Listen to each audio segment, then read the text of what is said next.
Pendant très longtemps, le massage bien-être a été une vocation professionnelle qui était en grande majorité, occupée par des femmes. La raison est, toute simple, c'est que le seul cursus qui existait réellement il y a encore, plusieurs dizaines d'années, c'était le fait de suivre un cursus en esthétique, donc c'était CAP, bac pro esthétique, qui à l'intérieur de cette formation très globale sur l'esthétisme, avait un module massage bien-être. Donc après, tout le monde fait ce qu'il veut, il y a aucun jugement, mais la plupart donc des gens qui suivaient ce cursus, esthétique et qui avaient donc accès à ces modules professionnalisants de massage étaient donc en grande majorité des femmes. Cependant, depuis, plusieurs années, voire plus de 10 ans maintenant, d'autres cursus, d'autres voies pour accéder au métier de masseur et masseuse bien-être sont, ouverts et démocratisés, ce qui a entraîné donc qui commence à entraîner, on va dire, un équilibrage, une certaine forme de parité entre hommes et femmes dans les, offres, on va dire, de services de massage bien-être.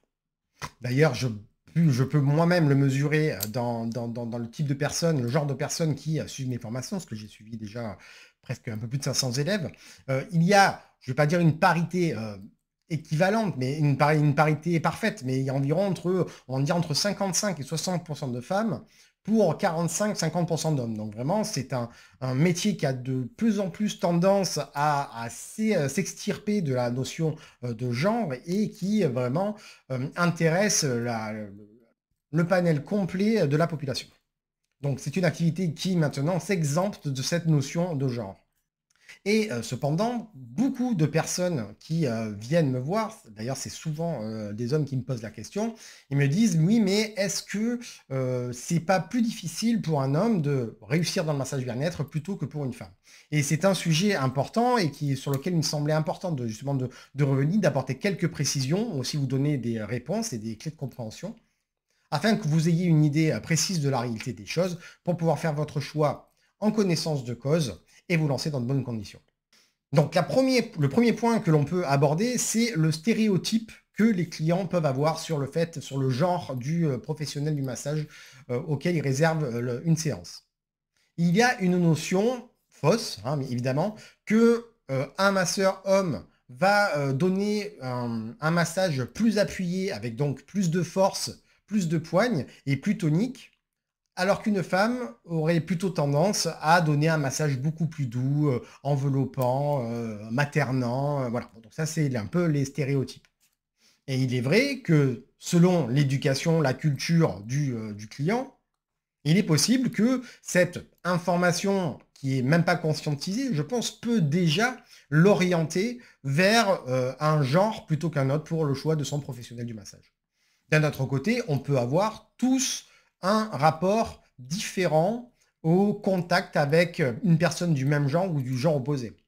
Toute considération, d'attirance, charnelle, mise de côté, il y a des hommes, qui, sont totalement, fidèles et parfaitement, sains, qui auront, bien malgré eux, une certaine forme de crainte d'avoir les mains d'un autre homme posées sur eux. Mais de la même manière, il y a aussi certaines femmes, pour les mêmes ou d'autres raisons, qui pourront également avoir, aussi une crainte d'avoir les mains d'une femme posées sur elles. De la même manière qu'il y a des hommes qui n'aimeront pas avoir les mains d'une femme sur eux et que certaines femmes n'aimeront pas d'avoir les mains d'une autre femme ou d'un autre homme sur eux. Encore une fois, la préférence de chacun un est un avis qui est propre à chacun. Il ne doit pas être jugé de but en blanc parce qu'on ne connaît pas les motivations derrière. Mais il se peut que, ces préférences un peu sous-jacentes soient présentes et puissent infléchir le choix d'une personne vers un genre ou un autre. Et du coup, il se peut que pour chaque genre, en tant que professionnel du massage, qui est un masseur ou une masseuse, ils auront chacun à relever, des défis qui leur est propre. Par exemple, pour les hommes, il sera peut-être un petit peu plus dur d'attirer, des femmes dans leur service de massage. Comme pour les femmes, elles pourront aussi parfois avoir un petit peu de difficulté à ce que, les clients prennent leur travail, au sérieux ou alors à faire face à, parfois, des comportements inappropriés.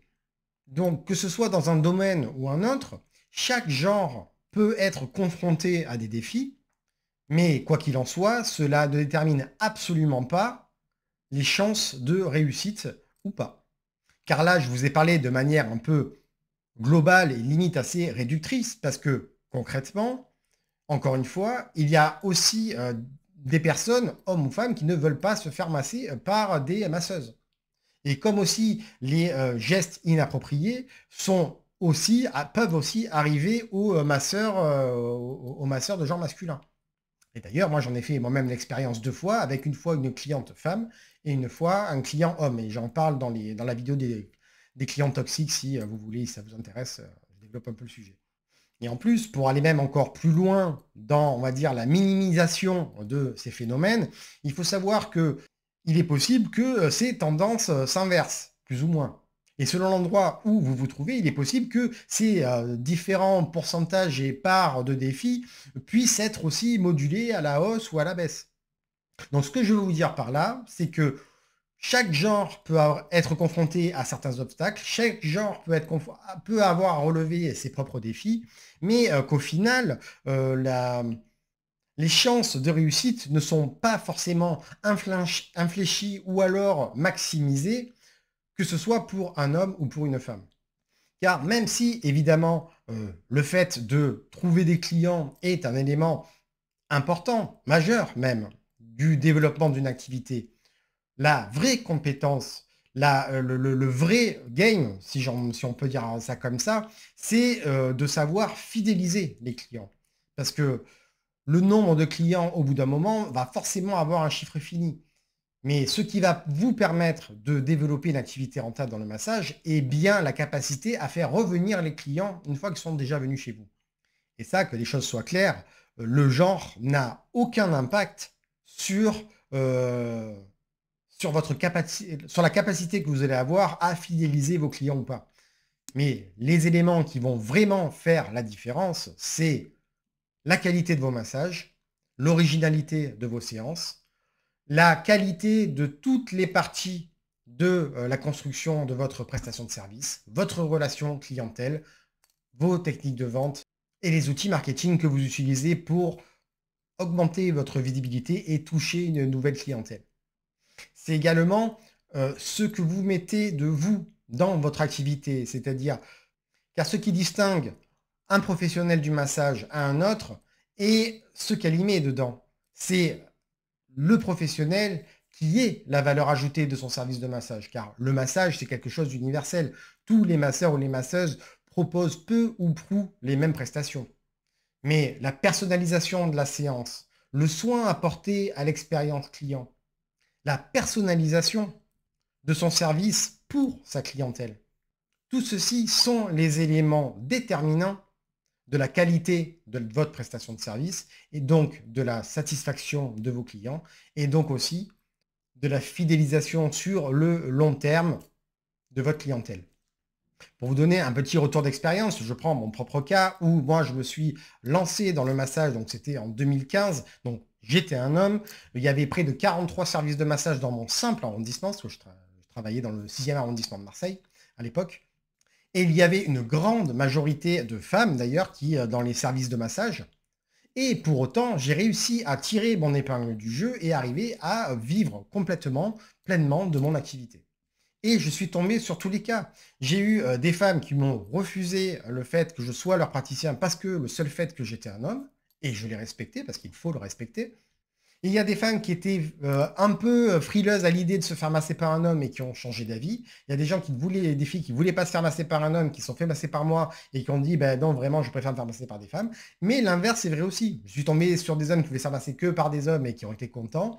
D'autres qui voulaient se faire masser par des femmes qui finalement se sont fait masser par moi et ils ont dit, ah ben finalement, c'est très cool aussi. Il y en a qui n'ont pas changé d'avis. Il y a tous les types de manière d'appréhender le genre de son praticien ou de sa praticienne bien-être. Et donc, ce que je veux dire par là, vu que c'est un élément sur lequel vous n'avez aucune prise, et que quoi qu'il en soit, vu que vous n'avez aucune prise dessus, vous ne pouvez rien faire pour changer un peu la donne, la seule chose sur laquelle vous pouvez miser et vous concentrer, c'est vous, votre professionnalisme, votre compétence et tous les outils qui sont à votre disposition pour mettre en valeur euh, votre talent et vos services, rassurer un maximum la clientèle qui fait appel à vous pour qu'elle vienne en toute confiance et sans préjugés, et vous concentrer pleinement au développement de votre activité. Si je peux faire un bilan un peu général de la vidéo, c'est qu'en soi, là, c'est que quel que soit votre genre, homme ou femme, il est possible, certains même, que on ne vivra pas la même expérience dans le développement de l'activité. On pourra être confronté à certaines situations ou d'autres que l'autre ne connaîtra pas. Mais il faut savoir que ces situations, encore une fois, même si elles ont parfois plus de chances d'arriver à un genre ou à un autre, mais on en a parlé, euh, elles pourront aussi se retrouver chez l'autre genre quand même. Et que finalement, que qu'on soit un homme ou une femme, les chances de réussir et de vivre de cette activité sont sensiblement les mêmes et que ces éléments ne soient surtout pas être des éléments bloquants ou limitants qui vous empêchent de réaliser votre projet. Et si ce projet, c'est de vivre du massage bien-être, il mérite que vous vous consacriez à cette mission sans préjugés, sans crainte, afin de vous donner toutes les chances de vous construire une vie sur mesure. J'étais moi-même effrayé lorsque je me suis lancé dans le massage bien-être et j'avais aussi toutes ces craintes et ces blocages. Et même si j'ai eu un petit peu la boule au ventre le moment où j'ai franchi le cas de me lancer, je peux vous garantir que il n'y a aucun jour de ma vie où je regrette d'avoir pris cette décision. Donc croyez en vous, lancez-vous, ne vous laissez pas polluer par les fausses idées ou les fausses croyances, car qui sait, peut-être le meilleur vous attend au bout du chemin.